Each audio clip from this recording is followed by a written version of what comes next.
আসসালামু আলাইকুম, আমি আরজিমা আক্তার। আজকে আবার একটা ভিডিও নিয়ে হাজির হলাম।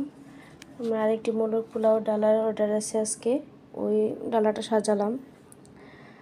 সবাই কেমন আছেন?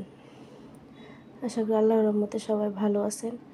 এই ডালাটা হচ্ছে 3 জনের, এক আপু অর্ডার করেছে, ওরা নাকি বাহিরে বসে খাবে।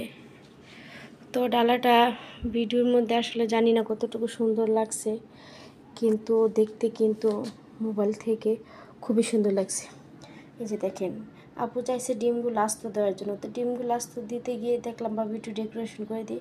তো আমি আগে এই কাজগুলো করতাম, যে ডিম 3টা মানুষ বানিয়ে দিয়েছি। আমরা 3 জনে খাবে, 3টা মানুষ বানিয়ে দিয়েছি, বুঝছেন। এটা 3 জনের ডালা, মূলত 5 জনের ডালাই করি। তারপর অনেক রিকোয়েস্ট করে বলছে, তো 3 জনের ডালাটা আজকে ফার্স্ট করলাম। আমার ঠিকানা হচ্ছে নরসিংদী জেলখানা মোড়। আমি জেলখানা মোড় থেকে হোমমেড খাবার নিয়ে কাজ করি এবং পিঠাপুলি নিয়ে কাজ করি। যারা এরকম ডালাগুলো নিতে চান অবশ্যই আমাকে ইনবক্স করবেন অর্ডার করার জন্য। আর সবাই দোয়া করবেন যাতে ইনশাআল্লাহ এভাবে কাজ করতে পারি। আলহামদুলিল্লাহ, আল্লাহ হাফিজ।